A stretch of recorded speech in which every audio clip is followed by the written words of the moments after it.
Բարի օր հարգելի գործընկերներ, այսօր մեդիա կենտրոնում տեղի կունենա քննարկում սահմանային լարվածության հետևանքները սահմանամերձ գյուղերի եւ բնակիչների վրա թեմայով եւ մեր այսօրվա բանախոսներն են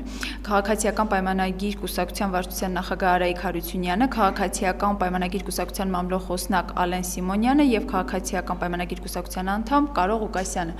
Շնորհակալ եմ հարգելի բանախոսներ մեդիա կենտրոնի հրավերը ընդունելու համար։ Ինչպես գիտենք, վերջերս սահմանային լարվածությունը մեծացել էր հայ-ադրբեջանական սահմանին գտնվող սահմանամերձ գյուղերում եւ դուք նաև ձեր թիմով մեկնել եք սահմանամերձ գյուղեր, այնտեղ այցելել եք բնակիչներին։ Ես կխնդրեի պարոն Հարությունյան, նախ եւ առաջ դուք ներկայացնեք, որն էր նպատակը այդ այցի եւ որպես ականատես ինչպիսին էր իրադրությունը, այնպես որ գյուղերում եք եղել, խնդրեմ։ Շնորհակալություն հրավերի համար։ Ես ասեմ, որ սա առաջին անգամը չէ, երբ որ մենք մեկնում ենք սահմանային գոտի, երբ որ նման լարվածություն է լինում։ Առաջին անգամ դա անցած տարի էր, հիշում եք երևի հուլիս-օգոստոս ամիսներին, երբ որ աննախադեպ ռմբակոծության ենթարկվեցին կրկին անգամ սահմանային գյուղերը եւ այդ ժամանակ ավելի մեծ տրամաչափի զենքերից էին կրակում ու այդ ժամանակ իրոք ավելի մեծ էր մտահոգությունները տեղի բնակչության շրջանում եւ նկատվում էր, որ ասենք գյուղեր կան, որտեղից բնակիչները մասնավորապես երեխաներին դուրս էին բերում եւ այդ ժամանակ մենք գնացինք Այգեպար, Մովսես գյուղ, Բերքաբեր գյուղ եւ այնտեղ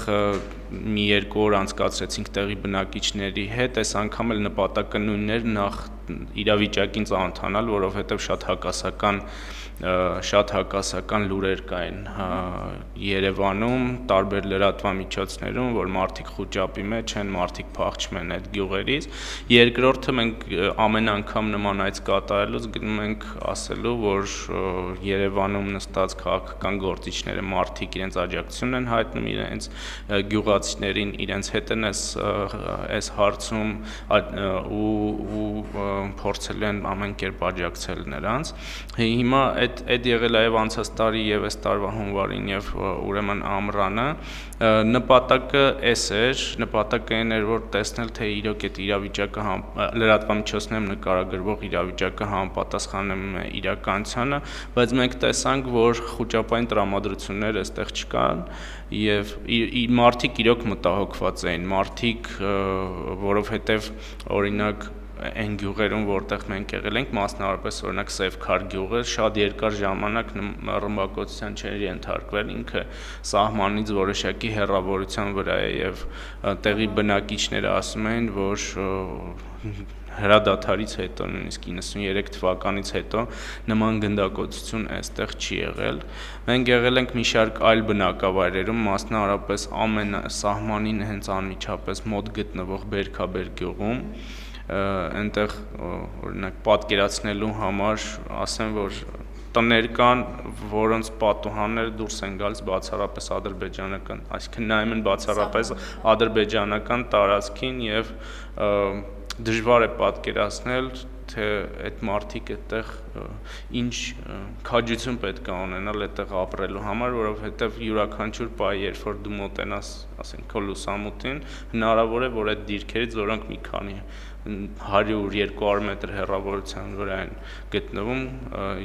այդ տունը ենթարկվի գնդակոծության։ Մենք եղել ենք Վազաշեն գյուղում, գյուղապետարանը մասնավորապես շատ էր տուժել, որովհետև այստեղ ականներ էին ընկել, կային մի շարք տներ, որոնք նույնպես վնասվել էին, Բերքաբերում էլի կային գնդակոծության հետևանքները լուրջ էին, Սևքարում կային տներ, որոնք լուրջ վնասվել էին եւ այստեղի բնակիչները ասում են, որ մասնավորապես մի տուն այնպես էր վնասված, որ նրանք ասում են, որ շատ հնարավոր է, որ սա շատ մեծ տրամաչափի զենքով է կրակոցները եղել եւ միայն այդպիսի զենքից կարող են վնասվել այդ տները։ Եղել ենք Ծաղկավան գյուղում, մոտ 5-6 համայնքում ենք եղել այդ օրերին։ Շատ լավ, շատ շնորհակալ եմ։ Ես կխնդրեմ, պարոն Սիմոնյան, դուք ներկայացնեք որպես այդ օրերին որպես ականատես, ինչպես էին մարդիկ ինչ էին պատմում, այնտեղ վնասները, որոնք տեսել եք, որ հասցվել են տներին եւ բնակիչներին, ձեր հիմնականում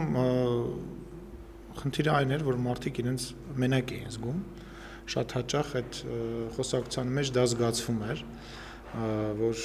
իրանք համարում են, որ դուք այտենց ձեր համար Երևանում կամ այն մյուս գյուղը, որ այն մյուս կողմն է գտնվում, այտենց իրանց դարդերով, իրանց խնդիրներով որևիցե ձևով չեն մտահոգվում, այդ միակ բացասական այդ էմոցիան, որ կարելի է ասել, դա է եղել, ինչպես նշեց գործընկերս, խոճապ չկար, մարդիկ հաշվում էին վնասները, այտենց բողոքում էին, որ անցյալ ռմբակոծությունից, անցյալ խնդիրներից հետո իրանց մեկը ասում էր այսքան են փոխհատուցել, մյուսը ասում էր այսքան են փոխհատուցել, արդյոք հնարավոր է ենթադրենք 100-120 հազար դրամով այս վնասը վերականգնել եւ այլը, մի մեծ խնդիր կար, որը օրինակ իմ համար շատ կարեւոր է, դա Բերքաբեր գյուղի ճանապարհի խնդիրն է, որը որ հենց կրակոցներ են սկսում, այդ գյուղը փաստացի կտրվում է Հայաստանից, որովհետև ճանապարհը անմիջապես դուրս է գալիս հակառակորդի դիրքերի հենց տեսադաշտ ասել, այսինքն հենց ափի մեջ է, այսինքն գյուղապետը ինչքան հասկացա իր միջոցներով մի հատ սարի միջով ճանապարհ էր բացել, այսինքն այտենց այդ հողը փորել էին, ճանապարհ էին բացել, բայց այդ ճանապարհը ընդամենը այդ վտանգավոր անցանելի մասի մի մասն էր, ամենավտանգավոր մասն էր ինչ որ ձևով հատուցում, բայց ինքն էլ այնց կավե եւ հողի ճանապարհ, որ մի հատ հորդարատ անձրև լինի, ասենք բան, ու խնդիրը նա էր, որ այդ գյուղը, կոնկրետ Բերքաբերը կտրվում է Հայաստանից, այսինքն այնտեղ եթե սկսում են կրակոցնել, այնտեղից ոչ մարդ է հնարավոր հանել, ոչ էլ մարդ կարող է մտնել այդ գյուղ։ Մենք նաև գնացինք այդ գյուղի գերեզմանոց, միջև գերեզմանոց գնացինք, որը անմիջականորեն արդեն շատ մոտ էր գծին ու տապանակարերի վրա կարելի էր տեսնել կրակոցների, բոլոր տապանակարերի եւ մեր գերեզմանոցների վրա կարելի էր տեսնել կրակոցների տեղեր ու այնտեղ որ անցնում էինք մեզ ասում էին այստեղ կամած, այստեղ արագ ենք անցնում, այստեղ բան ենք անցնում, որտեղ դիրքերը անմիջական տեսնում էիր, այսինքն անզեն աչքով կարելի էր տեսնել մի խոսքով այնց եզրափակելով ասեմ ինձ ուրախացնում է տրամադրվածությունը հաճախ ասում են դե առաջի տարին չի առաջին անգամ չի այսինքն վախի մթնոլորտ չէ գիտեք ինչ վախ բնականաբար երեխաների եւ ընտանիքի անդամների համար կա բայց այդ որ խոճապ բառը մենք հաճախ այնտեղ գտնվելու ժամանակ մեզ հաճախ լրագրողները զանգահարում հարցնում էին խոճապի մասին խոսք չէր կարող լինել իրանք իրանց խնդիրներով, որը արդեն թերևս ցավոք կարող եմ նշել, բայց դարել են արդեն առօրյա խնդիրներ։ Հասկանալի է, շնորհակալ եմ շատ։ Ես կխնդրեմ, կարող նաև դուք ներկայացնեք ձեր դիտարկումները, ձեր զգացողությունները, արդյոք առաջի անգամ եք այցելում սահմանամերձ գյուղեր, թե ոչ նաև ցանկանայի դա նշեիք։ Անկեղծ ասած, կյանքիս մեջ առաջի անգամն էր եւ այցելեցի Տավուշի մարզի սահմանամերձ գյուղերը մոտ գիշերվա ժամը 2-ը կլիներ, երբ մենք հասանք գյուղ եւ այդ ժամերին գիշերը հնչում էր կրակոցներ եւ տարբեր տեսակի, չգիտեմ, թե ավտոմատներ էին կրակում, թե անգամ հրետանի էր կրակում, որը շատ զարմանալի էր։ Երբ արդեն լուսացեցինք մենք, այցելեցինք Բերքաբեր գյուղ, որը ամենամոտն էր գտնվում սահմանին եւ այս ժամանակ կային տարբեր գիտեք ոնց կային տներ, որոնք կարելի ասել ուղղակի զարմանալի է թե մարդիկ ոնց են այդ տան մեջ ապրում, որովհետեւ տան կտուրն էր վնասված, կարելի ասել կտուր չկար եւ նայում ես, տեսնում ես, չգիտեմ ոնց ուղղակի շատ զարմանալի է, դա պետք է տեսնել ուղղակի, երբ արդեն մեզ ցույց են տալիս վնասները եւ հիմնականում մարդկանց մոտ բողոք էր, ինչպես նշեց Ալենը, որ ոնց կարող ես այսքան գումարով այս տան կտուրը վերանորոգեմ, ինձ պետությունը այսքան գումար է տալիս, ես իմ գրպանից եմ ավելացնում, դժվար էր։ Շատ լավ, ահա, խնդրեմ, բայց հիմնականում ժողովրդի մեջ ընդհանրապես խոճապ չկար, թե կրակոցների ժամանակ էր, որ ուղղակի երեխաներին են դպրոցներից, այս մանկապարտեզներից դուրս անել, դա է եղել ընդամենը։ Այսինքն տարհանման մասին լուրերը, որ լրատվամիջոցները այստեղ տարածել էին, իրականությանը չէին։ Գիտեք, ոնց դպրոցից են երեխաներին տարհանել, դա բնական երևույթ է, դա տենց էլ պետք է լիներ։ Իսկ բնակչության հետ կապված օրինակ ընդհանրապես խոճապ չի եղել, ժողովրդի դուխը տեղն է եղել, խնդիր չի եղել ընդհանրապես։ Շատ լավ, շնորհակալ եմ շատ։ Ես նշեմ նաև մեր գործընկերներին տեղեկացնեմ, որ մենք տեսազանգի միջոցով կապ ենք հաստատել նաև Չինարի, սահմանամերձ Չինարի գյուղապետ Սամվել Սաղոյանի հետ, փորձենք նաև զրուցել իր հետ։ Պարոն Սաղոյան, դուք մեզ լսում եք։ Ալո։ Լսում եք մեզ։ Մենք ձեզ լսում ենք, կխնդրեինք ներկայացնել ինչպիսին է վիճակը հիմա սահմանին, ձեր գյուղում եւ սահմանամերձ գյուղերում, արդյոք կրակոցները շարունակվում են թե ոչ։ Բարև ձեզ։ Ցավոք սրտի լսելիությունը շատ վատ է։ Ասեմ, որ այսօր առավոտվանից գյուղում տիրում է խաղաղություն։ Կրակոցները երեկոյան կողմ եղել են, գիշերը եւ դիրքերի վրա եւ իհարկե գյուղի վրա, բայց բարեբախտաբար մեծ ավերածություններ եւ վնասներ չկան։ Սեպտեմբերի սկզբներին, ինչպես գիտեք, լարվածությունը թեժացավ եւ տարբեր դրամաչափի զենքերից բնակավայրի վրա անգամական անետերով մի քանի տասնյակ ականներ թափվեցին գյուղի վրա, բայց բարեբախտաբար վիրավորներ զոհեր չունենք, մեծ ավերածություններ չկան։ Այսօր Մարզպետի հանրությամբ մենք ունենք հանձնաժողովներ համապատասխան շրջացեն կատարել բոլոր վնասները քաղաքացիների հաշվառել ենք հանձնաժողովով գրանցել մոտ 17 տոն վնասվել են 500,000 դրամի կարգի վնասներ, որի փոխհատուցում մենք սպասում ենք պետանից եւ կառավարությունից, ասեմ, որ անցած տարիներին միշտ էլ վնասները ամբողջությամբ փոխհատուցվել են բնակիչների, այնպես որ մենք գիտակցում ենք, որ մեր կառավարությունը այսօր մեր կողքին կանգնած է, սահմանամերձ յուղերի բնակիչները կարողանում են իրենց ամենօրյա ոչ խաղաղ կյանքով ապրել, իհարկե, ասեմ, որ Չինարիում երբեք դպրոցը եւ մանկապարտեզը չի դադարեցրել գործունեությունը, ամենօրյա աշխատում են եւ որպեսզի մենք կարողանանք մեր տան տերը լինենք, մեր հողի եւ մեր եկի տերը լինենք։ Այդքանը կարող եմ ասել։ Շատ լավ, շնորհակալ եմ, պարոն Սաղոյան, դուք մնացեք կապի մեջ, ընթացքում միգուցե հարցեր ուղղվեն նաև ձեզ լրագրողների կողմից, այժմ ես հարցի հնարավորություն եմ ընձեռում նաև լրագրողներին, եթե ունեք հարցեր մեր բանախոսներին, խնդրեմ կարող եք ուղղել։ Եթե ոչ,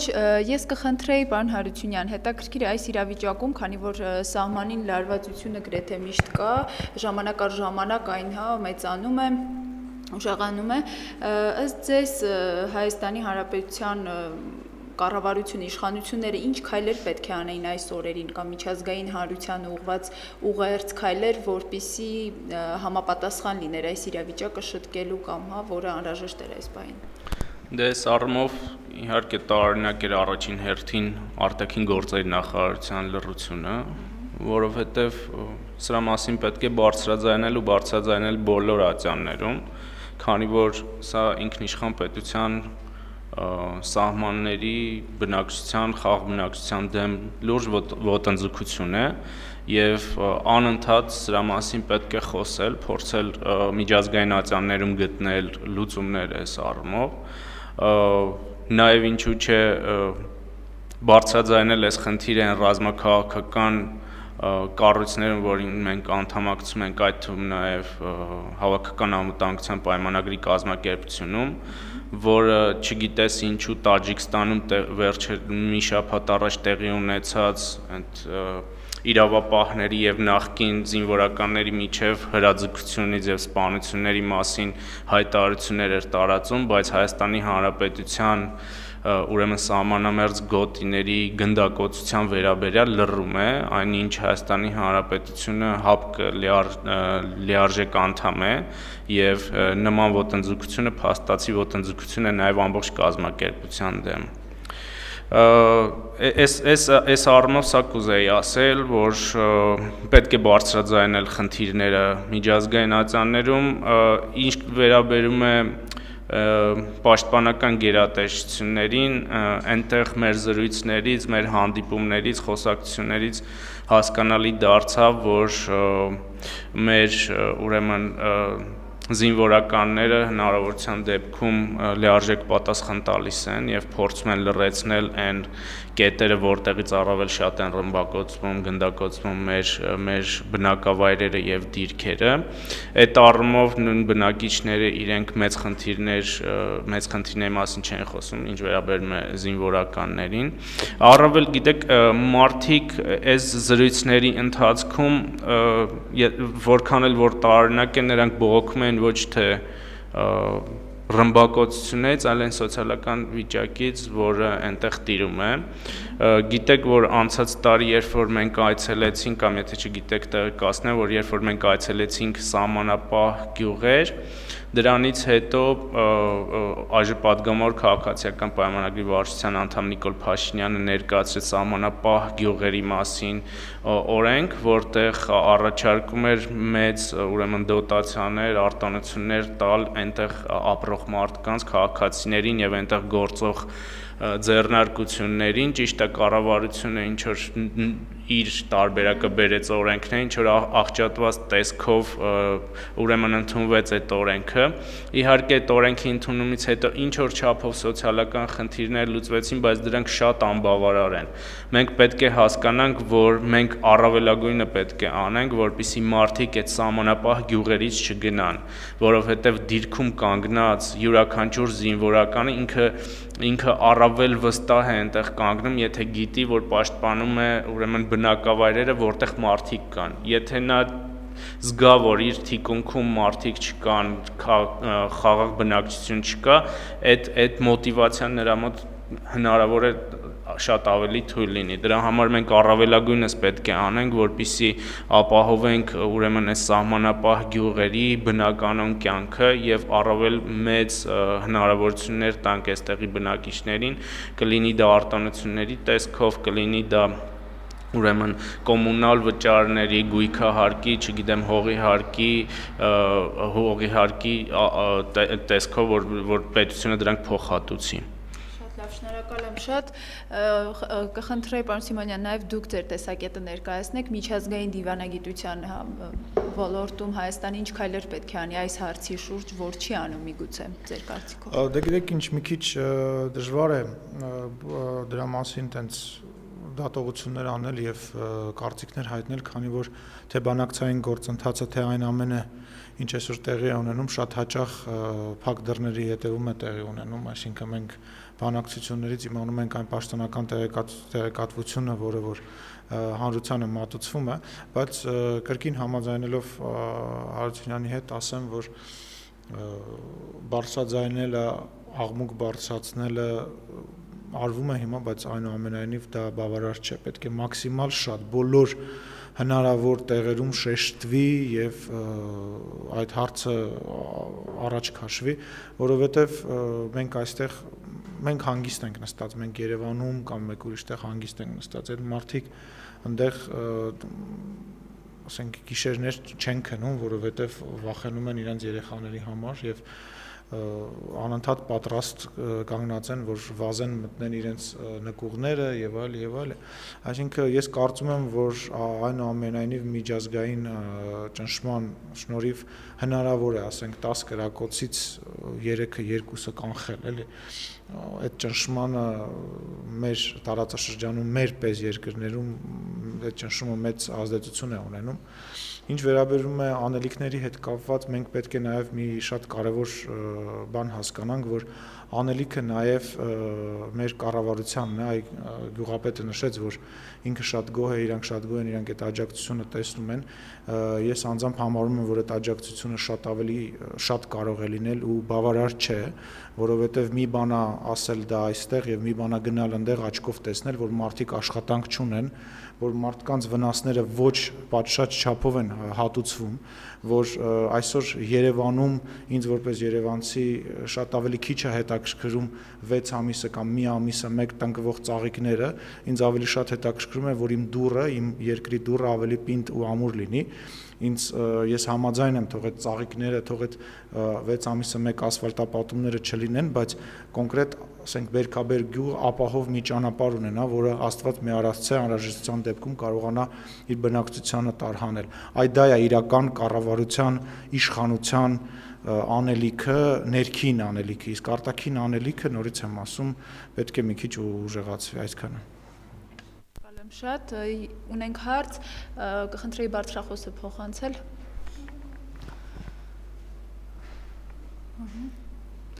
Ներկայացեք, խնդրեմ։ Իլիչա Բոյան, բարոմետր եմ, հետաքրքիր է ինձ այլ կուսակցությունների հետ արդյոք պատրաստվում եք համագործակցել ու օժանդակություն ցույց տալ մնացած գյուղերի բնակիչներին ու եթե կարելի է ասեք հստակ որոշել եք արդյոք այլ գյուղեր այցելելու եք թե ոչ։ Այլ քաղաքական ուժերի հետ համագործակցության այս հարցով առայժմ որևէ նախաձեռնություն չի եղել ու դրա մասին քննարկում էլ չի եղել։ Անցած տարի ես ասեցի, որ մենք ներկայացրեցինք սահմանապահ գյուղերի մասին օրենքը եւ այս շրջանակում համագործակցություն եղել է ու քննարկում եղել են, բայց իրոք այս դաշտում աշխատելու տեղ կա եւ այդ աշխատանքը բավարար չէ, գիտեք, որ քաղաքական ուժերը այդ վերջին 2-3 օրերին մեծ խմբերով այցելում են այս սահմանապահ գյուղեր, բայց մենք պետք է ասենք, որ դրանք չպետք է լինեն բացառապես այս գնդակոծությունների օրերին, այլ դա պետք է լինի մշտական, որպեսզի մարդիկ իրենց այնտեղ միայնակ չզգան, Ալենը իրավացիորեն նշեց, մարդիկ իրոք ուշադրության կարիք ունեն, որպեսզի նրանք զգան, որ իրենք մենակ չեն իրենց խնդրի առաջ։ Երկրորդ հարցը այլ համայնքներ, այս մեր այցելությունները պարբերական են։ Հիմա ես ստեղից գնում ենք, ստեղից, այսինքն, այս սահմանապահ գյուղեր չեն գնալու այսօր կամ վաղը, բայց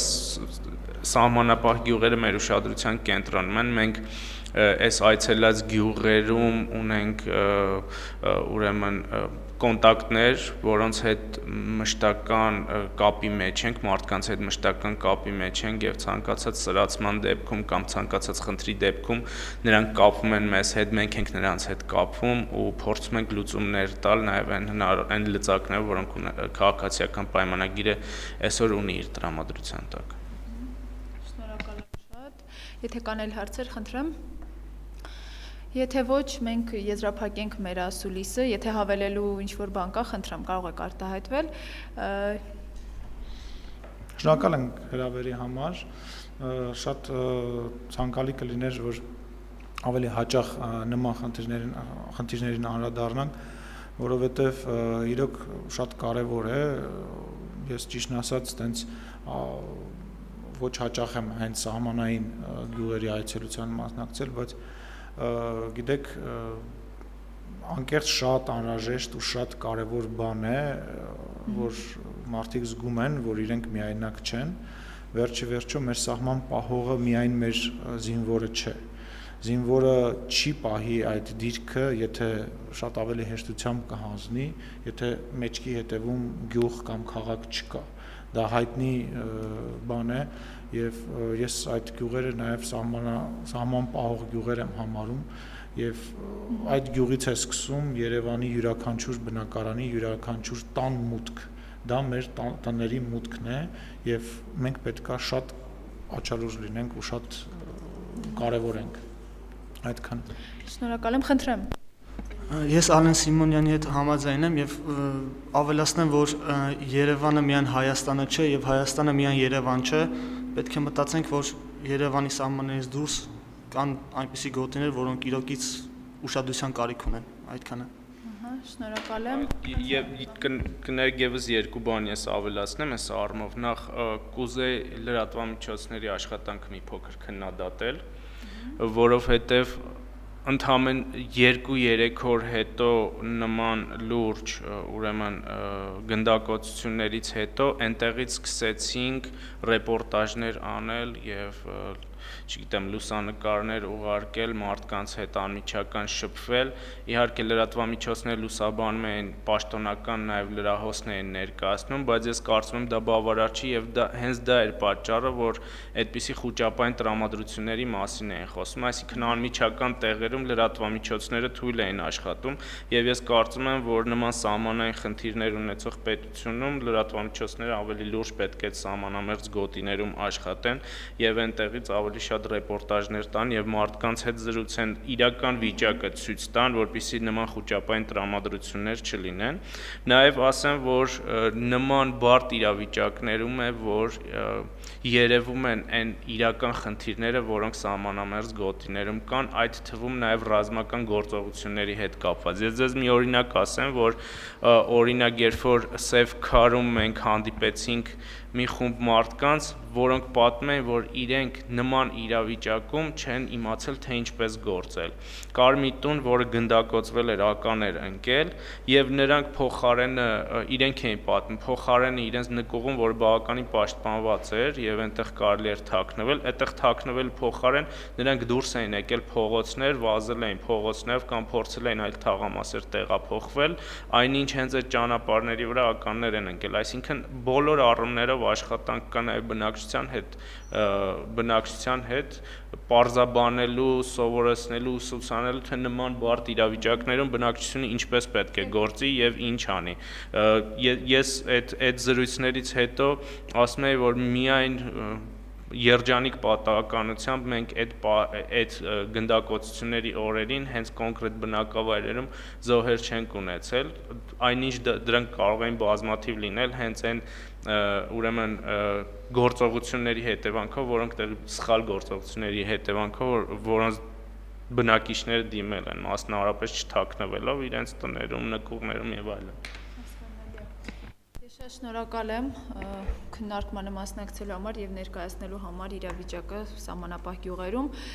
իսկ ուղիղ եթերով հետևող մեր գործընկերներին պարզապես հիշեցնեմ, որ այսօր մեդիա կենտրոնում տեղ ունեցավ քննարկում սահմանային լարվածության հետևանքները սահմանամերձ գյուղերի եւ բնակիչների վրա։ Մեր բանախոսներն էին քաղաքացիական պայմանագիր կուսակցության վարչության նախագահ Արայիկ Հարությունյանը, քաղաքացիական պայմանագիր կուսակցության մամլոխոսնակ Ալեն Սիմոնյանը եւ քաղաքացիական պայմանագիր կուսակցության անդամ Կարո Ղուկասյանը։ Հիշեցնեմ, որ տեսազանգի միջոցով մեզ հետ կապ էր հաստատել նաեւ սահմանամերձ Չինարի գյուղապետ Սամվել Սաղոյանը։ Շնորհակալություն բոլորին մասնակցության համար, հաջողություն։